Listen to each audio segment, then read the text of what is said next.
Olá, nós somos a comunidade evangélica Vida Abundante no Japão e nós estamos muito felizes de ter você aqui conosco no nosso podcast. Que essa mensagem possa abençoar sua vida e sua família em nome de Jesus. Quero te conhecer. Volta sua atenção para cá. O que eu tenho para falar para vocês hoje é de extrema importância, ok? E acredito que se você prestar atenção e aprender alguns princípios que eu vou falar hoje, pode realmente transformar a sua vida. Primeiro, eu sei disso porque impactou a minha vida. O meu relacionamento com Deus assumiu uma percepção maior da minha parte, porque uma das coisas que todos nós precisamos aprender, isso é urgente, é o seguinte, gente. Nós achamos que quanto mais estudamos a palavra de Deus, ou vamos na igreja, fazemos tantas outras coisas que a religião nos provê, que nós vamos, de certa forma, descobrir certos códigos ou certos segredos ou mistérios que tem em Deus. Não é verdade isso. Porque Deus é o mesmo ontem, hoje e sempre. Deus não muda. O que muda é a nossa percepção de Deus. Então, quando a informação chega, o conteúdo vem, os nossos olhos se abrem um pouquinho mais. E vocês que são descendentes, um pouquinho mais. Certo?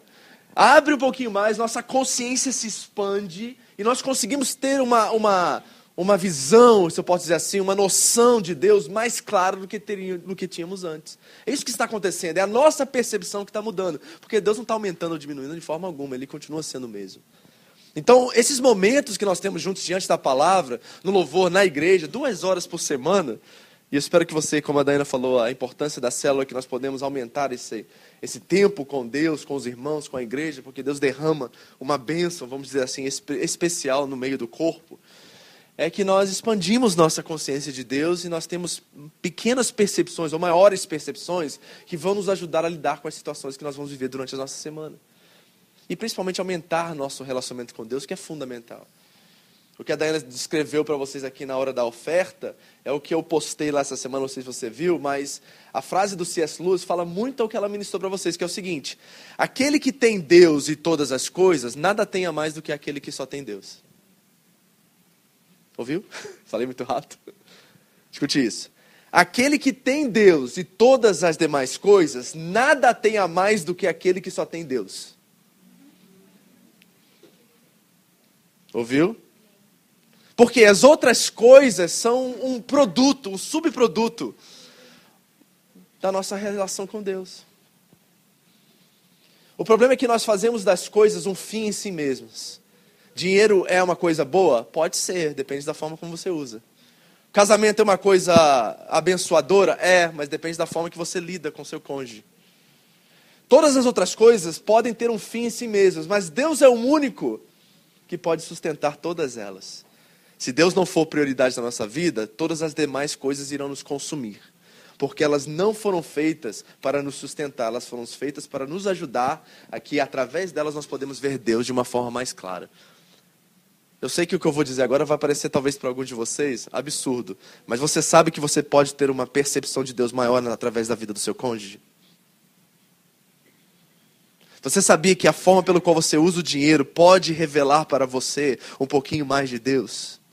Você sabia que a forma como você usa o seu talento, as cozinheiras aqui de plantão, que gostam de cozinhar, que tem mão para cozinha, sabe? Esse povo, tem um monte aqui nessa igreja.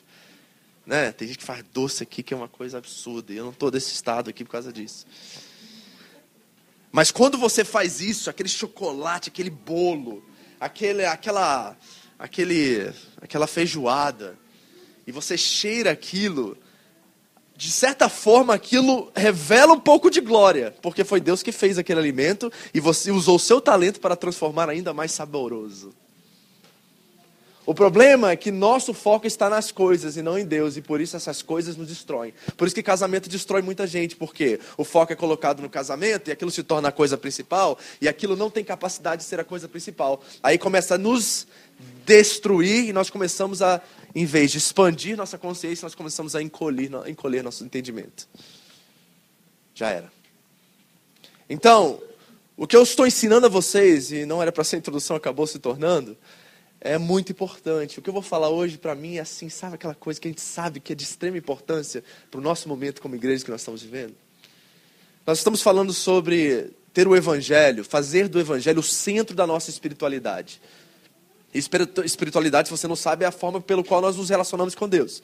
Então o Evangelho, a boa nova, que Cristo morreu por nós, que morreu pelos nossos pecados, que ressuscitou ao terceiro dia e nos deu vida e abundância e vida eterna, é o centro da nossa espiritualidade, porque se não for, nós vamos nos corromper.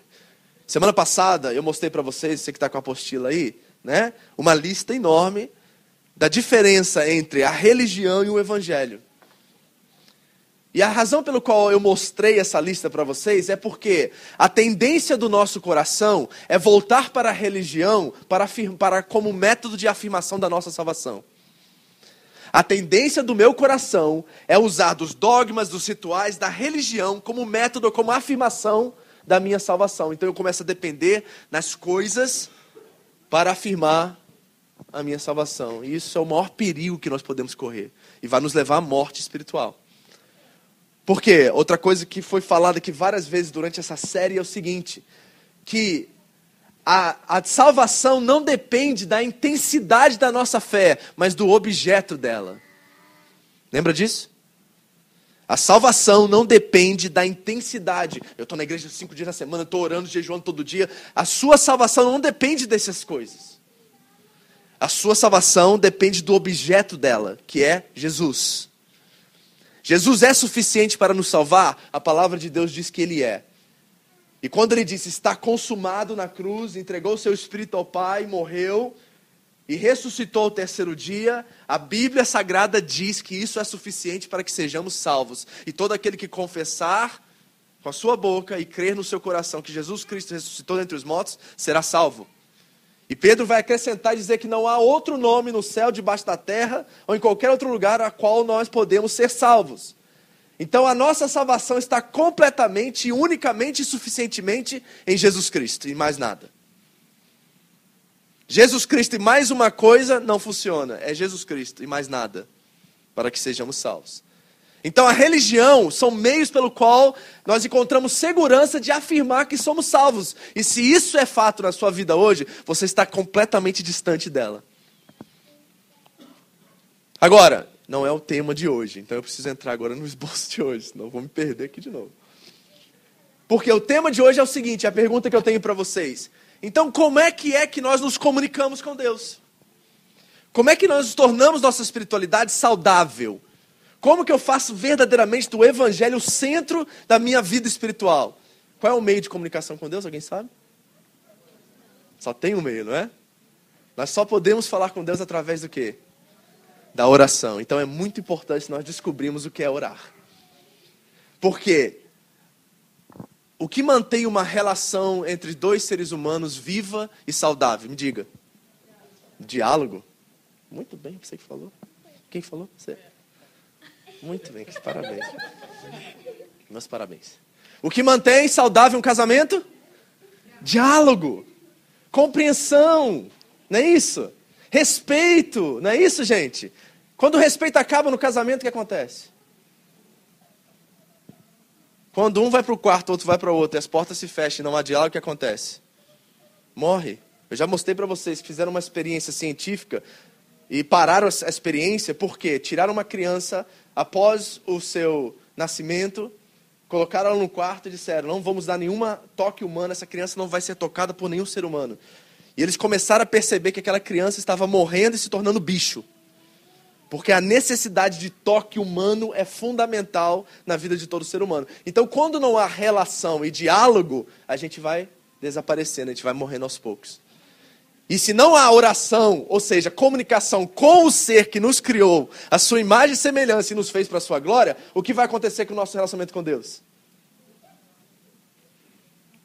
Se você já teve a experiência de morte no físico, nas relações, já teve algum amigo aqui que você parou de conversar e a relação acabou? Já? Imagine lá então. O que acontece se nós pararmos de falar com Deus? Então, Jesus vai nos ensinar o que é oração hoje.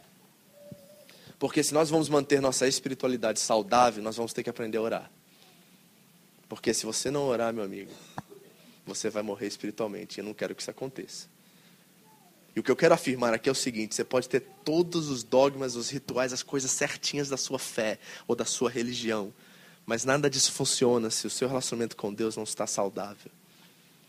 Você pode sentar aqui todo domingo, você pode ir em todas as reuniões de célula, você pode ter vida religiosa dentro da sua casa, mas se o seu relacionamento com Deus está mudo, você vai morrer espiritualmente. Ok? Então vamos ver alguns princípios hoje de oração e ver como é que isso se aplica na nossa vida. Amém? Abra sua Bíblia comigo na carta de Paulo aos Romanos. É o 5º livro do Novo Testamento, está logo após Atos. Mateus, Marcos, Lucas, João, Atos, Romanos. Nós vamos ler o meu capítulo favorito da Bíblia, que é o capítulo 8. E nós vamos ver alguns princípios sobre oração e como isso funciona para que nós possamos ter uma espiritualidade saudável com Deus.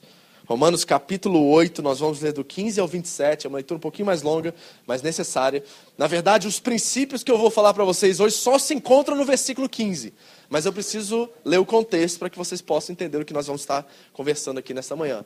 Por favor, preste atenção, é de muita importância o que eu vou ministrar para vocês hoje. Então fique atentos aí. Quem saiba, hoje pode ser o dia da sua transformação. Em nome de Jesus. Olha para a pessoa do seu lado e diga assim: quem sabe é hoje, hein, meu irmão? Já passou da hora de você se converter, cabra.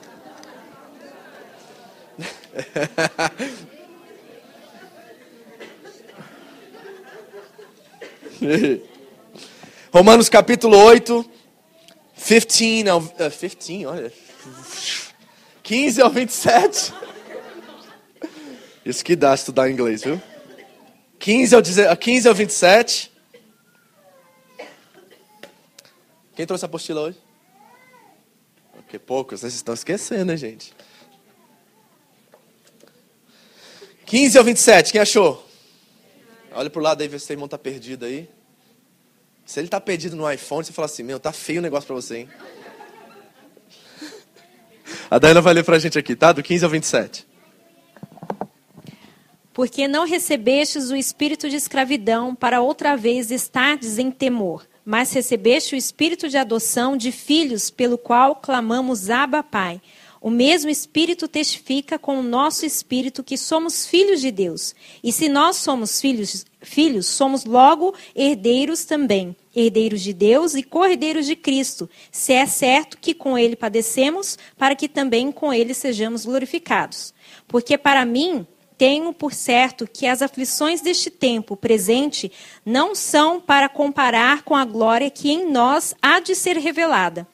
Porque a ardente expectação da criatura espera a manifestação dos filhos de Deus. Porque a criação ficou sujeita à vaidade, não por sua vontade, mas por causa do que a sujeitou, na esperança de que também a mesma criatura será libertada da servidão da corrupção, para a liberdade da glória dos filhos de Deus. Porque sabemos que toda a criação geme e está juntamente com dores de parto até agora.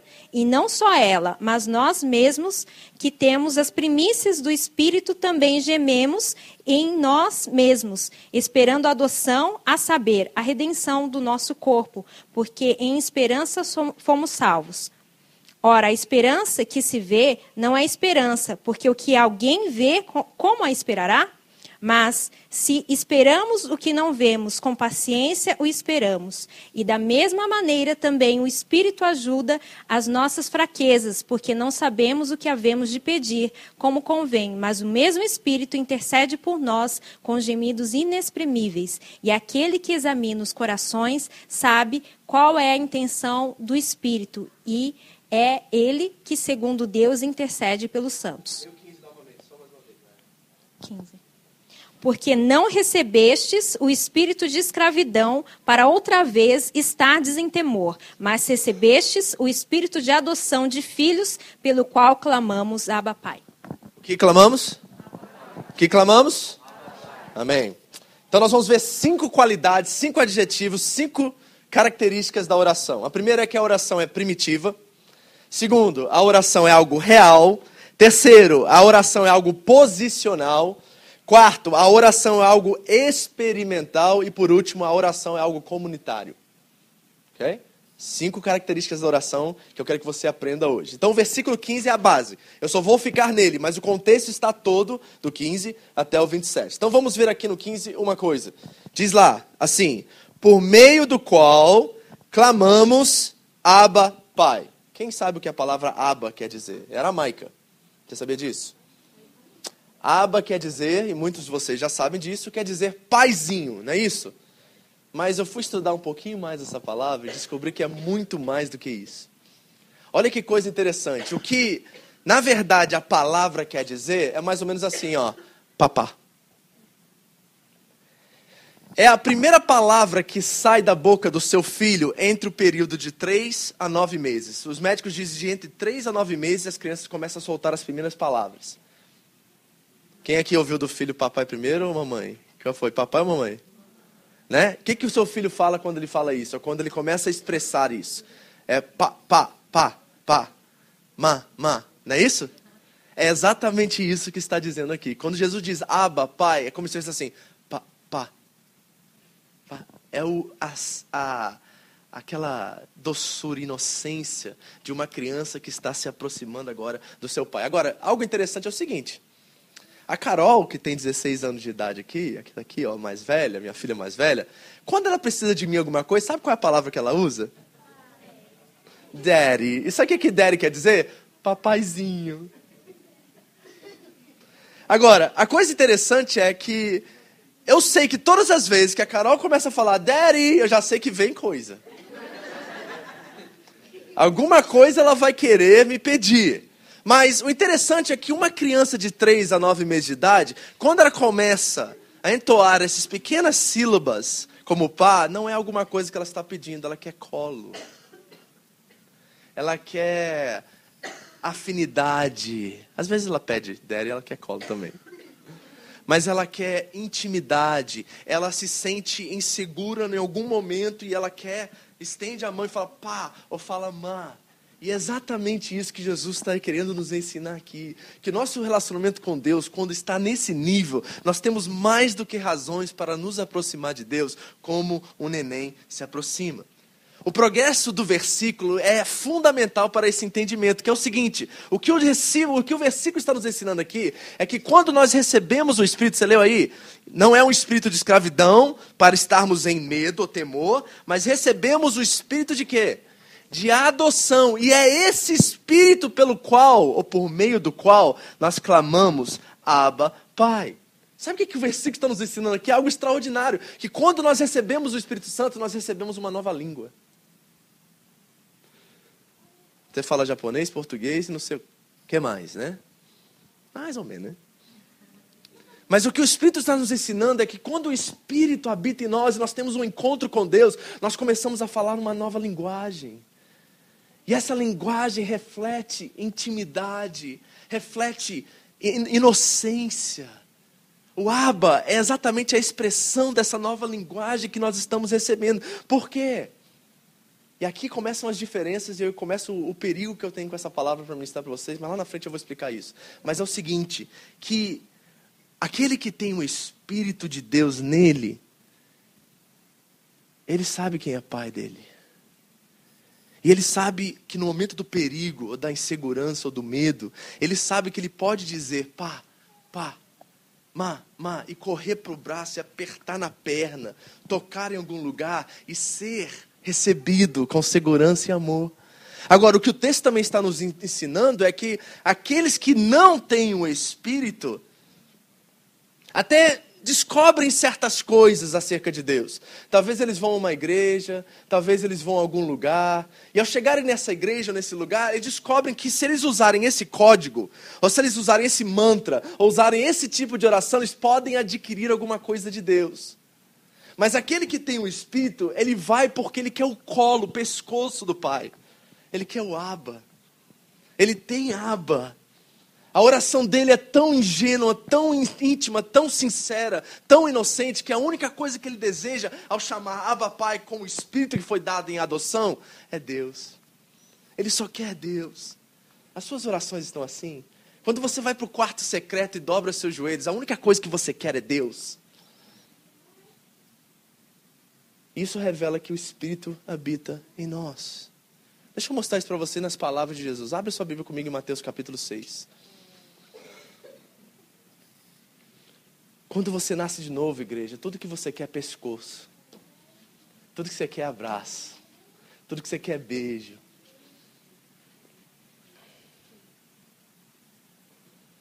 Mateus 6, 5 e 6. Acharam? Diz assim a palavra de Deus: e quando vocês orarem, não sejam como os hipócritas. Elas gostam de ficar orando em pé nas sinagogas e nas esquinas, a fim de serem vistas pelos outros. Eu lhes asseguro que eles já receberam a plena recompensa. Mas quando você orar, vá para o seu quarto, feche a porta e ore a seu pai que está no secreto. Então seu pai, que vê no secreto, onde Deus vê? No secreto o recompensará. As suas orações estão assim? Quando você fecha a porta do quarto e vai orar, a única coisa que você quer é o pescoço dele? É o colo dele? É a presença dele na sua vida? Porque quando o Espírito não habita em nós, o que nós estamos correndo para Deus é para nos livrar de algum perigo ou lhe pedir alguma coisa. Sabe o que Jesus está nos ensinando aqui em Mateus 6? Que aquele que é hipócrita é aquele que não tem vida privada de oração.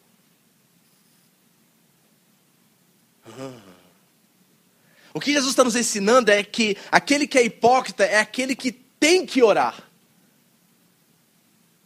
Quando algum perigo está acontecendo, alguma situação está mal na vida.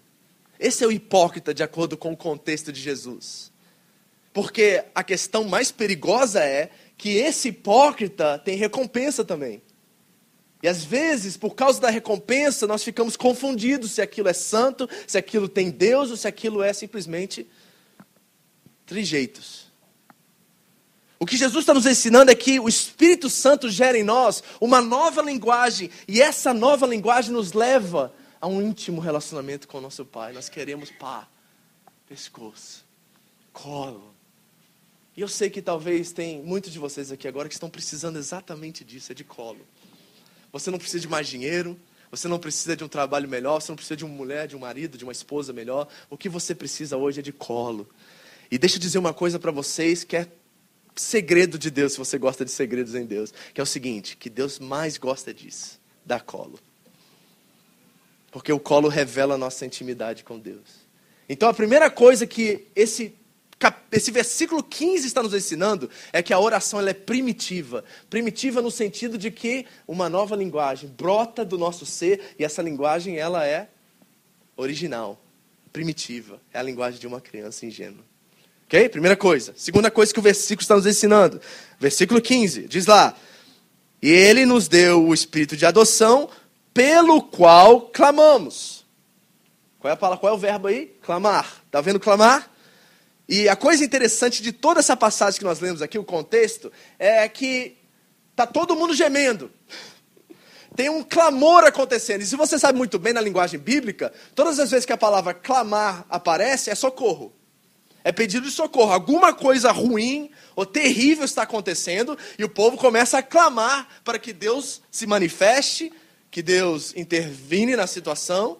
Então, clamar tem a ver com socorro. Agora, o interessante desse texto é que esse clamar aqui tem a ideia de um gemido.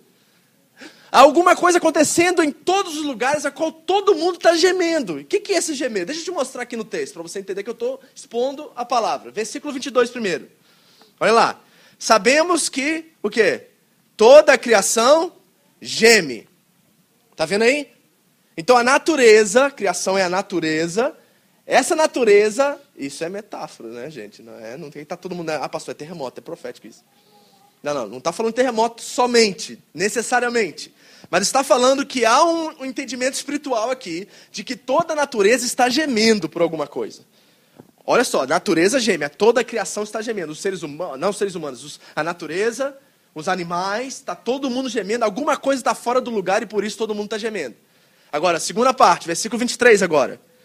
Não só ela, mas nós mesmos que temos o quê? A primícias do Espírito também? Ok, a criação está gemendo e nós também estamos gemendo. É isso que Paulo está nos ensinando. Aí ele vai além disso, que é uma coisa extraordinária que vai acontecer agora, que é um mistério. Vai no versículo 26 agora. Da mesma maneira também o Espírito ajuda as nossas fraquezas, porque não sabemos o que havemos de pedir como convém. Mas o mesmo Espírito intercede por nós como? Gemendo. Você achou que era você que gemia, né? É o Espírito que está gemendo. A criação geme, a natureza geme, o Espírito geme. E o que isso significa? Significa que nós estamos desvanecendo. Significa que nós estamos desaparecendo aos poucos. Você sabia que um segundo atrás, você não é a mesma pessoa que você é agora?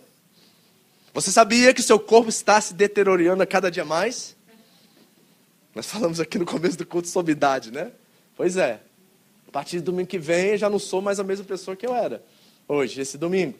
Na verdade, hoje à tarde, daqui a algum minuto, eu não sou a mesma pessoa que eu sou agora. Porque muitas células do meu corpo morreram. Em segundos. Então, há uma ideia aqui, em todo esse contexto, que nós estamos diminuindo e nós estamos gemendo porque nós estamos diminuindo. Nós estamos desvanecendo. Agora, aqui que está a coisa gostosa. A pergunta que eu tenho para você é o seguinte. Como que você quer gemer?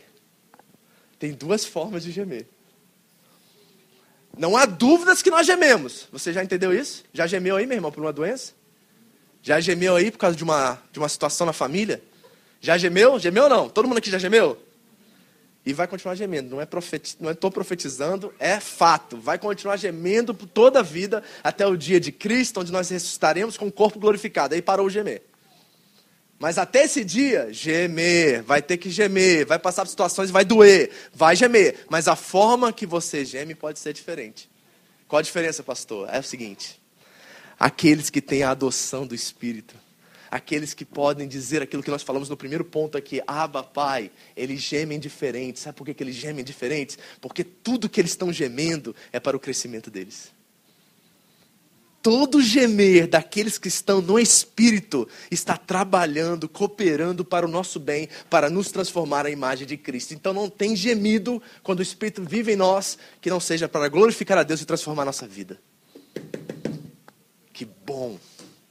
Porque tem situações da minha vida que eu acho que eu gemo do nada. Tem às vezes algumas coisas que acontecem que eu chego assim, não é possível. Já teve essa experiência? E quando eu leio isso, me traz uma segurança ao meu coração e na minha alma, que eu diz assim, Deus, até essa situação, até essa morte, até essa dor, até esse problema, está fazendo eu gemer para a tua glória e para o meu bem. E Deus diz, sim, filho. Quando você tem o espírito da adoção dentro de você, até o gemer daqueles que são meus filhos é diferente daqueles que não são. Porque quando nós gememos em direção a Deus, nós conseguimos ver Deus mais claro. Veja o progresso do livro de Jó, gente. É a coisa mais extraordinária. Está aqui uma leitura para você. Gemer, gemer, gemer, gemer. Quando viu, parou de gemer. Porque antes conhecia gemendo. Depois viu, gemeu diferente. E nós conseguimos ver a beleza de Deus. Nós conseguimos ver a clareza de Deus. O trabalhar de Deus em nossas vidas, no nosso casamento, nas nossas finanças. Quando o Espírito está em nós, tudo está cooperando para o nosso bem. E nosso caráter está sendo transformado. Nossa consciência, gente, está expandindo e não encolhendo. Porque quem geme sem o Espírito, encolhe. Não é dor de barriga, tá? Porque quando vem a cólica, encolhe, né? Pois é. O que Deus está revelando a mim e a você hoje, que mudou completamente a minha forma de sofrer, é que até no gemido mais inconsequente, mais sem compreensão, mais que eu não posso entender nada, perplexo, o gemido mais perplexo da minha vida contribui para o meu bem. Que coisa extraordinária é isso. Agora, isso não é algo materialista, gente. Isso não é um livro de autoajuda que eu pego como código agora para que eu possa viver. Não. O mistério, a revelação disso está na experiência. Quando eu tenho relação com Deus, eu começo a entender por que eu gemo. Eu começo a entender por que dói. Eu começo a entender por que sofre. Você vai pegar essa gota de sabedoria aí hoje e você vai ver que o que o Paulo está dizendo é o seguinte, que até as prisões dele são para o bem da igreja. Até os açoites, até os naufrágios, até os maiores problemas que o Paulo já sofreu ao ponto de ser apedrejado e morto, ele disse que ele sofreu isso por causa de vocês. Porque aquilo dá glória a Deus. E quando revela mais a Deus através da glória que é refletida em nós, nós podemos ver Deus de uma forma mais clara. Deixa eu explicar isso mais prático, tá? O bebê, quando está nascendo, eu fico imaginando, assim, não fico imaginando porque não tem como. Mas eu não sei como é que foi essa experiência para mim, não tem como lembrar, né? Mas vamos lá. Seja criativo comigo, vamos imaginar aqui. Imagina aquela criança dentro do ventre. 9 meses e 1 dia. Está prestes a sair. De repente alguma coisa lá dentro começa a empurrar ela. E ela sabe que chegou a hora. E a única coisa que ela vê é um túnel escuro. É apavorante, não é esse negócio? Pensa, gente. Você está lá dentro da barriga comendo todo dia. Confortável. De vez em quando toca até um sonzinho. Eu ouço uma voz de uma mulher lá fora que me acalma. Eu não sei quem ela é, mas ela me conforta, ela me acalma. Às vezes, eu não sei o que acontece, parece que tem alguém correndo, fica turbulando o negócio aqui dentro. E de repente vem aquela voz e a barriga toca em mim aqui e eu me sinto calmo. Mas de repente uma pressão começa a acontecer e aquilo começa a me empurrar para um túnel escuro. E aquilo está acontecendo e eu estou desesperado. E pior, eu começo a entrar por esse túnel, às vezes é a cabeça, às vezes é o pé, não sei. Aí eu estou entrando, saindo, de repente eu vejo um monte de gente de roupa branca. E está todo mundo olhando para mim. E está todo mundo assim com um monte de instrumento na mão. Um tem tesoura, outro tem não sei o quê. Eu falo assim, que situação é essa? E aí eu começo a sair, eles pegam pela cabeça, de vez em quando pegam até um instrumento lá que enfia na minha cabeça para me arrancar. E eu estou saindo dali e aquilo mais me pega e me bota de cabeça para baixo e me dá um tapa na minha bunda.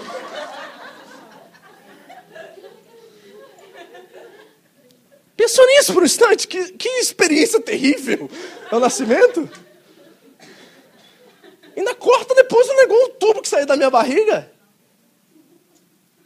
Gente, na perspectiva do bebê é apavorante.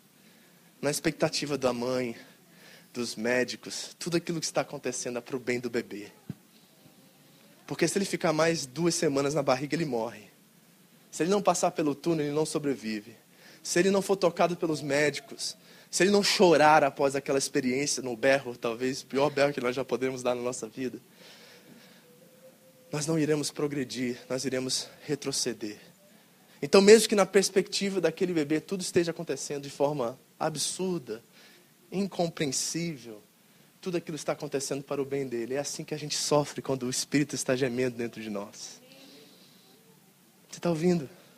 Porque isso é extraordinário. Isso muda a sua forma de se relacionar com Deus. Porque quando você entrar no quarto secreto agora, você não vai ser mais hipócrita. Você vai lá sabendo que está tudo em ordem. Deus não saiu do trono. Tudo que acontece Ele permite. Nem o fio de cabelo da sua cabeça pode cair sem ser contado. Nada está fora do controle de Deus. E mesmo que eu passe pelo vale da sombra da morte, eu sei quem está comigo. Quando o Espírito está em nós, nós gememos diferente. Então, a oração, ela é algo real. Real. No gemido da nossa alma, no quarto secreto, na oração, nós estamos pedindo ao Espírito que transforme o nosso caráter. Terceira coisa que a oração é, e esse aqui talvez é o centro de tudo, ela é posicional. Veja o versículo 15 novamente. Abba quem, gente? Abba, Pai. E deixa eu dizer uma coisa para vocês, se você pegar só essa frase do que eu estou falando aqui até agora, já valeu a pregação toda. Que é o seguinte, a não ser que você reconheça a sua posição, você não conseguirá orar com sinceridade, paz e segurança. Se Deus é Pai, eu sou o quê?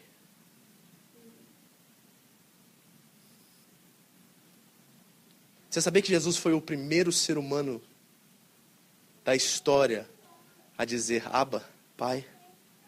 Todas as religiões do mundo e todas as pessoas ao lerem isso ficam completamente constrangidas e chocadas com esse dizer. Ninguém jamais se relacionou a Deus como Pá, como Paizinho. Isso é um choque para os muçulmanos, é um choque para os budistas, é um choque para todas as maiores religiões do mundo, porque ninguém jamais se encontrou com um Deus pessoal, um Deus que é Pai. Sabe por quê, gente? Quando você se encontra com um patrão, você se aproxima por interesse. Mas que quando você se encontra com o pai, você tem o filho, e você tem... Sabe o que acontece? Você tem toda a riqueza. Você tem todos os bens. Você tem tudo que o seu pai tem. Versículo 17. Se nós somos filhos, logo somos também herdeiros. Herdeiros de Deus, para não haver dúvidas, o Paulo repete. Herdeiros de Deus e co-herdeiros de Cristo. E se é claro que com ele gememos, padecemos, para que também com ele sejamos glorificados. Efésios 1:3, o Paulo diz assim, ó: bendito seja o Pai de nosso Senhor Jesus Cristo, ao qual já nos abençoou com todas as sortes de bênçãos espirituais nas regiões celestiais em Cristo Jesus. Já nos abençoou. E existe um perigo enorme que começa a acontecer aqui, que é o seguinte. Isso aqui para mim é extraordinário. Que quando Paulo diz que nós podemos dizer a Deus agora, Abba, Pai, ele está dizendo que Deus nos honra como se ele estivesse honrando a Jesus. Eita. Você é herdeiro de Deus. Porque a nossa experiência de oração, ela é posicional. Ou seja, quando eu vou diante de Deus, eu não tenho nada a perder, porque eu já sou filho. Eu só tenho a ganhar. Porque tudo que Ele é, agora eu sou. E tudo que Ele tem, eu tenho. Eu sou do meu amado e meu amado é meu. Eu sou herdeiro. Tudo é meu, eu tenho. E aqui ocorre o maior perigo no meio dessa ministração. Por quê? Porque muitos crentes, quando ouvem que isso é uma possibilidade e que tudo que está em Deus é meu e tudo que é meu é de Deus, nós nos tornamos superiores. Nós nos tornamos separatistas. Nós começamos a classificar e categorizar as coisas, dizemos assim, isso aqui é de Deus, isso aqui é do mundo. Quando a Bíblia diz que o mundo e todas as coisas criadas e a plenitude dessas coisas pertencem a Deus. Então o perigo começa porque eu acabei de descobrir que eu sou rico em Deus. Eu acabei de descobrir que tudo que Deus tem também é meu. Que riqueza é essa, gente? Que inventário é esse? Que currículo é esse? E o problema é que quando nós descobrimos isso, e espero que não seja a revelação que você receba hoje, nós nos tornamos superiores e achamos que somos melhores do que os outros. Nós começamos a nos classificar e nos colocar em grupos diferentes, porque nós somos o povo da bênção e esse povo é o povo da maldição. Nós somos o povo que é herdeiro e esse povo é bastardo. E esse é o grande perigo que a religião pode promover, porque a descoberta aqui é rica. A descoberta aqui é real. A descoberta aqui é posicional. Ou seja, como filho, eu não posso perder nada. É meu. E sabe o que acontece com a experiência na igreja como pastor que eu vejo em vocês? É que é o seguinte, vocês ainda não entenderam isso. E vocês precisam entender isso urgente. Como é que eu sei disso? Porque muitos de vocês não vêm à igreja porque não dizimaram no mês. Mas se você é filho, você não pode perder nada. Muitos de vocês não vêm à igreja porque brigaram com alguém, ou brigou com o cônjuge, ou fez alguma coisa lhe aconteceu. Que de certa forma revelou para você que você estava separado de Deus. Ou a sua comunhão, a sua reflexão, a sua adoração, a sua religião não era suficiente. E aí você se fecha no seu mundo, você esquece que você é herdeiro e a sua posição ninguém pode tirar. Gente, Filipenses 1:6, fiel é Deus e Ele vai completar a obra que Ele começou na sua vida até a vinda de Cristo Jesus. Então a igreja torna-se algo completamente diferente para nós. A nossa espiritualidade se torna algo completamente diferente para nós, porque ninguém pode roubar o que é meu. Eu sou herdeiro, eu sou filho, e tudo que Ele tem, eu tenho, e tudo que eu tenho, Ele tem e é dele. Isso deveria também, ao mesmo tempo que não nos impedir de ir à igreja, de cumprir os nossos compromissos com Deus, deveria aumentar o nosso compromisso com Ele. Sabe por quê? Porque eu sou herdeiro, eu herdei também a promessa. E qual é a promessa? Que o sangue de Jesus gerou a igreja. Porque lá em Efésios 5 ele diz para os homens amarem as suas mulheres como Cristo amou a igreja e morreu por ela. Cristo morreu pela igreja no Calvário. Então, quando eu sou filho e eu recebo essa promessa, o meu compromisso com a igreja aumenta 10 vezes, 15 vezes, 30 vezes. Eu quero o mesmo nível de compromisso que ele teve. Que nível foi esse nível de morte? Repare, e parênteses, eu não estou falando da instituição chamada Seva, que é bom, que precisamos, que sem ela nós não nos organizamos e não fazemos nada. Mas eu estou falando do corpo de Cristo. A oração, ela é algo, queridos, posicional, ou seja, cuidado, porque você é favorecido, mas não deixe subir para sua cabeça. Olha para o irmão do teu lado aí.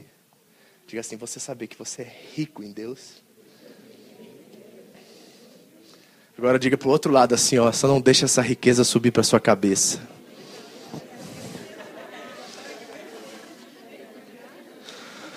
Escute. Presta atenção aqui.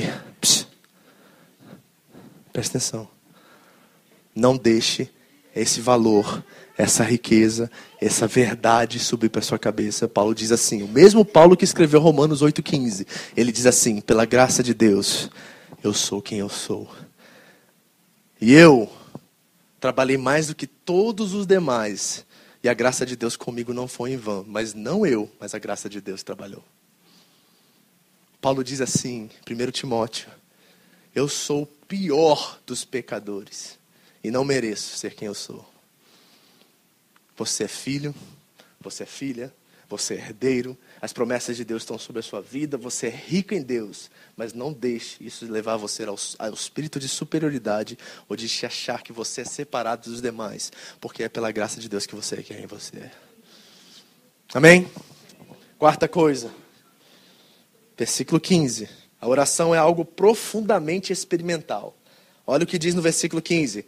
Por meio do qual clamamos, Abba Pai. Por meio. E o versículo 16 continua dizendo assim. O mesmo Espírito testifica onde? Em nosso espírito, que somos filhos de Deus. O que o texto está nos revelando aqui é que o trabalhar do Espírito Santo é nos apresentar evidências da existência de Deus. É revelar-nos o sacrifício de Cristo que Jesus fez por nós. O que o Espírito está trabalhando na sua mente e no seu coração.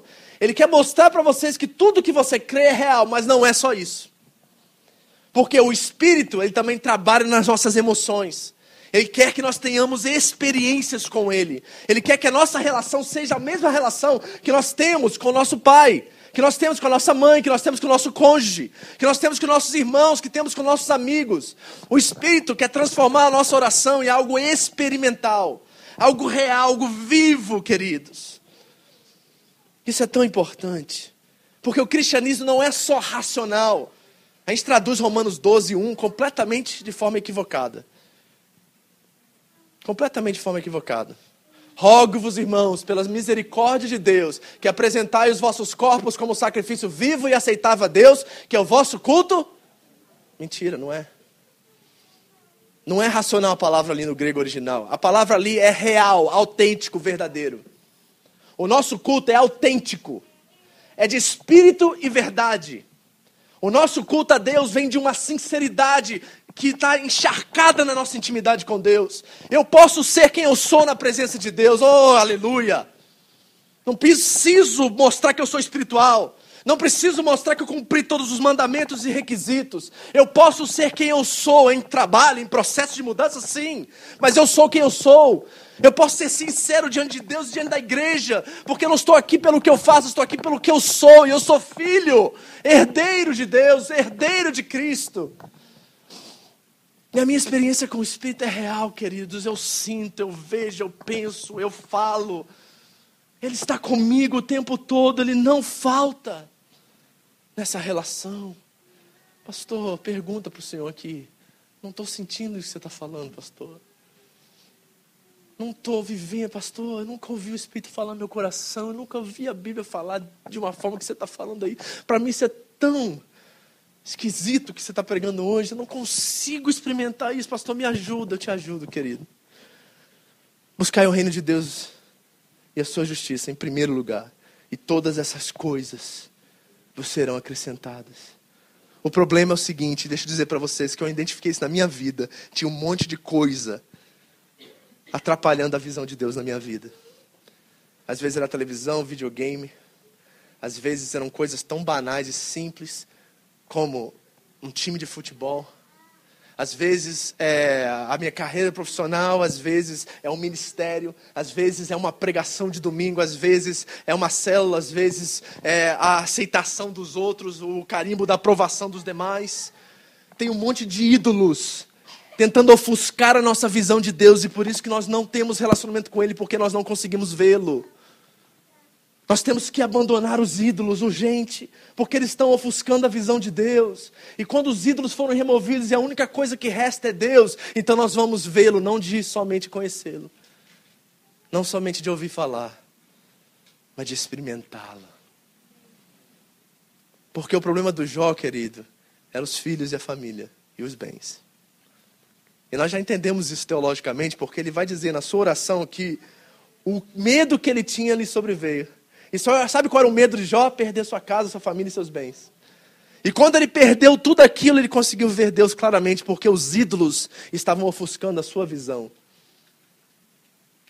Mas quando o espírito de adoção vem, e nós começamos a dizer no quarto da oração, Abba, Papá, e a gente geme, porque o Espírito Santo está gemendo por nós, através de nós. Nós começamos a gemer porque aquela experiência é a coisa que mais nos sustenta, é a coisa mais maravilhosa, é aquilo que nós mais temos como bem precioso da nossa vida. É o supremo valor, é mais do que marido, é mais do que dinheiro, é mais do que trabalho, é mais do que hobby, é mais do que qualquer outra coisa. Quando Deus se torna o bem supremo da nossa vida, nós temos experiências com o seu Espírito. A oração é um lugar de experiência. Eu quero ler para vocês rapidamente o que o C.S. Lewis tem a dizer sobre isso, porque para mim faz todo sentido. Ele diz assim, eu vou traduzir se eu puder. Sei. Posso continuar? O pastor está lá preocupado com o horário. Posso? Eles me dão mais um tempinho hoje? Eu vou terminar. C.S. Lewis diz assim, as verdadeiras experiências, escute, não se encontram simplesmente na atividade que elas premiam, mas na própria atividade em consumação. Deixa eu explicar o que ele está dizendo. É o que eu comecei falando aqui no começo. Nós às vezes temos tantos meios, objetos, instrumentos, que precisamos, através deles, nos chegarem a Deus. É um líder espiritual, uma pregação no YouTube, um hino de louvor, um homem, uma mulher, uma pessoa, um tempo de quietude dentro de casa, acabar com as tarefas, para depois ter um tempo com Deus, onde eu fecho a porta, boto o louvor, ninguém me incomoda. A gente vai colocando esses instrumentos e meios de se chegar a Deus, e esses meios se tornam fins em si mesmos. E o que o C.S. Lewis está nos ensinando é o seguinte, que o que vale na nossa intimidade com Deus é a própria experiência com Ele, não é a forma que nós chegamos a Ele, é o buscá-lo. E Jeremias, o profeta, confirma isso para a gente, porque ele diz assim, buscar-me-eis e me achareis quando me buscardes de todo o seu coração. E o que nós precisamos é derrubar esses meios, porque só existe um mediador entre Deus e os homens, que é Cristo, e começarmos a navegar na experiência com Deus de uma forma real e verdadeira, porque Ele é real e verdadeiro, e Ele pode de fato mudar completamente a nossa história. Nós precisamos fazer da experiência com Deus e do próprio Deus um fim, e não as outras coisas. É no processo, no caminhar, no dia a dia, no quarto da oração, no carro indo para o trabalho, no QK da fábrica, na escada da sua fábrica, no lugar onde ninguém te vê, que você entra e a única coisa que te interessa é Deus. É ali que você começa a viver a experiência, e aquela experiência se transforma em algo tão especial que de repente você não precisa nem marcar mais o encontro. Que Ele vem quando você menos espera.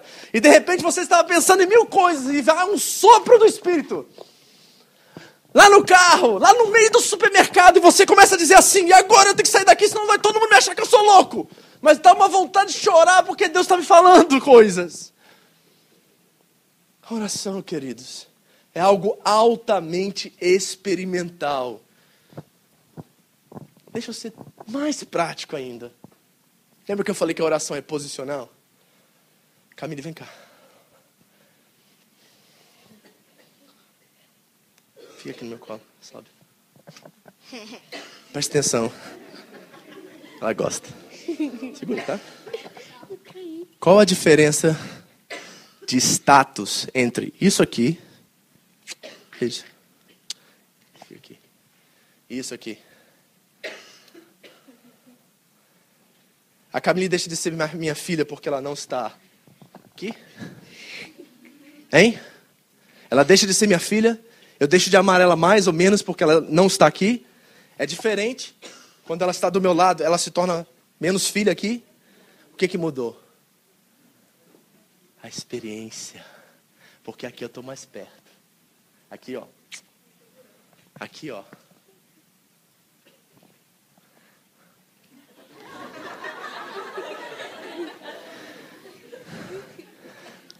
Fica aqui, filha. Pergunta para vocês.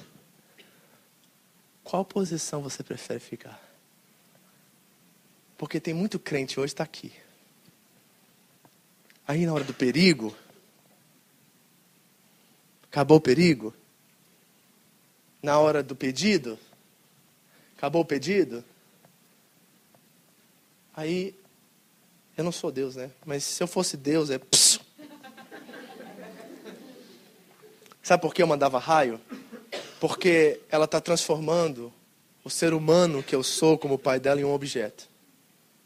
E quanto mais ela faz isso, menos significado eu tenho para ela e mais objeto eu me torno.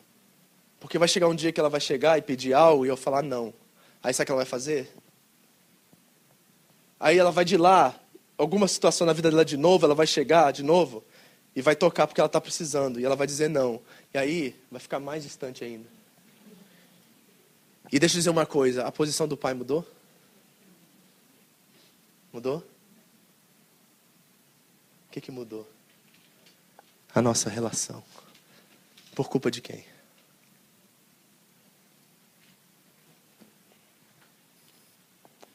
Última coisa.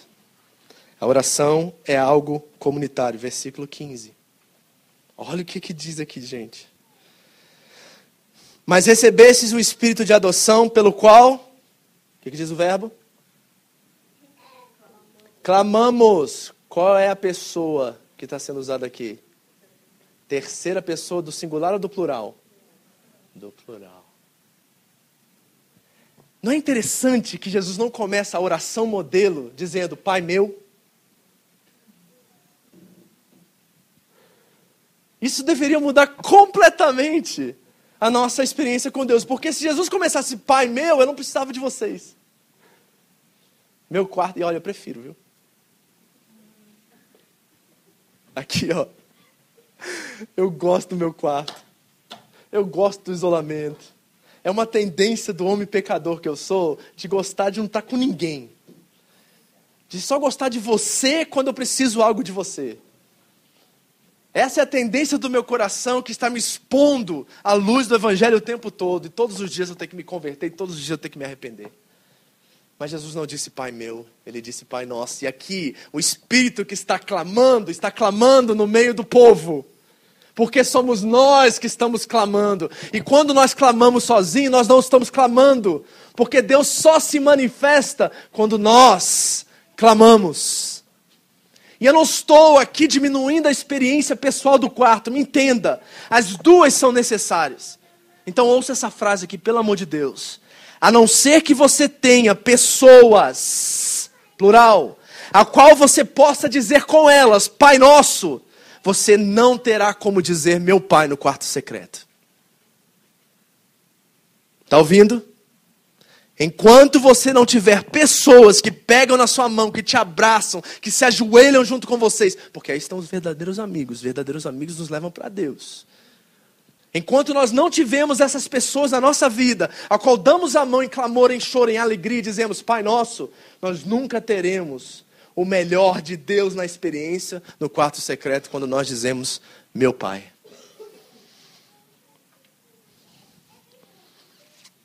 Precisamos uns dos outros, igreja. Se tudo que eu falei aqui nos 5 pontos, nos 4 pontos, você deseja para a sua vida, esses 4 pontos precisam transbordar tanto no quarto secreto quanto na experiência comunitária. Clamamos. Clamamos. E Jesus providenciou isso para todos vocês. O clamamos é seu por causa de Jesus Cristo. Sabe por quê? Eu termino aqui, tá? Fica seguro. Porque num dia de escuridão, de terremoto, de eclipse solar, num dia de trevas, num dia de loucura, numa cidade em Jerusalém, no Gólgota, lá na montanha da caveira, onde 3 homens foram crucificados, 2 bandidos, 1 inocente. Naquele dia, o Senhor clamou, singular, primeira pessoa. O Senhor clamou, singular, primeira pessoa, o Salmo 22. E o Salmo 22 começa: Deus meu, por que me desamparastes? É o salmo mais messiânico que tem na Bíblia. Mais messiânico. Ali nós vemos a túnica do Senhor sendo repartida. Nós vemos o seu lado translaçado. É Jesus dizendo para a gente assim: ei, aquele que está morrendo pelos seus pecados é aquele que Davi anunciou no Salmo 22. E naquele dia o clamor foi único, singular. Sabe por quê? Porque ele tinha que pagar o preço pelo meu e pelo seu pecado. Pelo seu e pelo meu pecado. Para nos levar de volta a Deus. Para que quando nós recebêssemos a promessa, que é o Espírito, nós poderíamos dizer agora na terceira pessoa do plural: Abba, Pai. Ele foi isolado e rejeitado e pregado no madeiro para que nós tivéssemos de volta acesso a Deus e pudéssemos ter o seu Espírito habitando em nós, que clama: Abba, Pai. Como está o seu relacionamento com Deus, querido? Porque não tem como ter o Evangelho como centro da nossa espiritualidade se a nossa oração com Deus não passa de súplicas, intercessões e pedidos. O grande perigo é que tudo isso é válido. Súplica, petição e pedido está lá em Filipenses 4. Paulo diz que é normal de fazer isso. Temos que se aproximar de Deus com súplica, pedido. Mas se a única coisa que você está fazendo aí no diante de Deus com súplica, pedido e intercessão, a sua relação com seu Pai não está dizendo Abba. Feche seus olhos.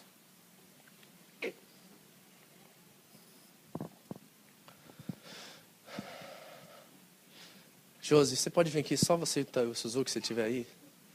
Vamos cantar aquela música de novo que a gente cantou a última.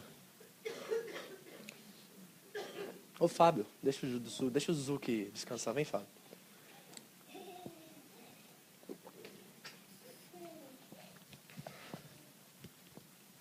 Pra sempre, tá, Jô? Só voz e violão. Apaga a luz aí, Tidão. Feche seus olhos, igreja.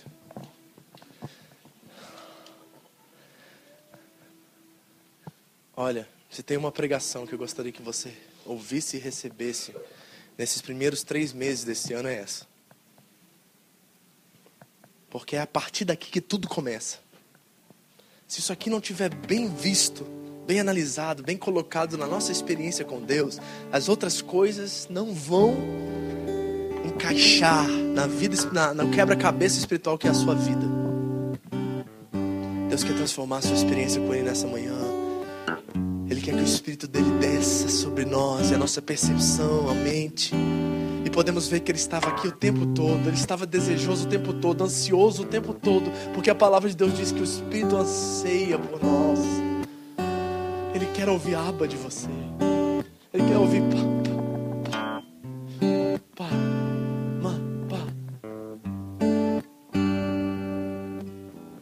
Adore, igreja. Só Ele é digno. Só Ele é capaz.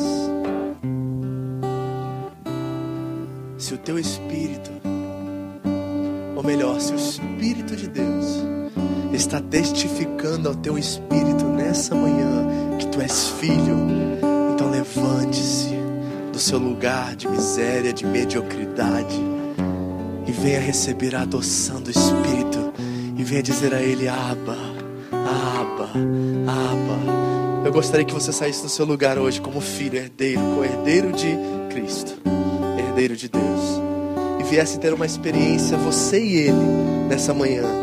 Você e Ele, mais ninguém. Eu não vou nem colocar as mãos sobre você. É você e Deus, porque Ele é suficiente.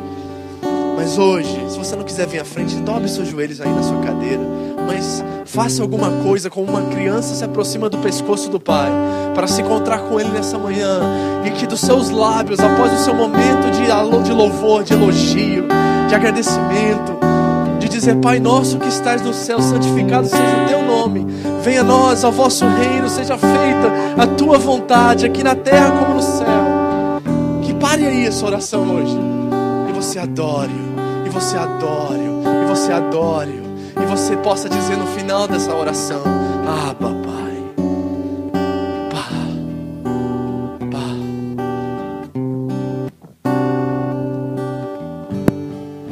O universo chora, o sol se apagou.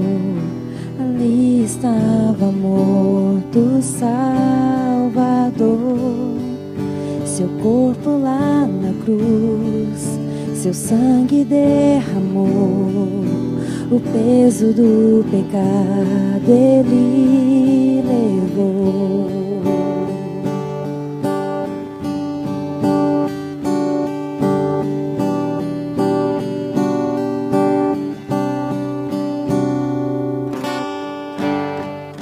Deus Pai o abandonou, cessou seu respirar.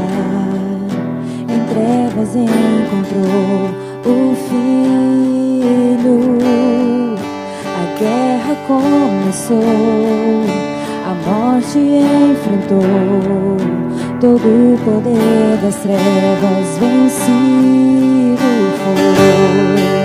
A terra estremeceu, o sepulcro se abriu e nada vencerá o seu grande amor. Ó morte, onde estás? O Rei ressuscitou, Ele venceu pra sempre é exaltado, pra sempre adorado, pra sempre Ele vive, ressuscitou, ressuscitou.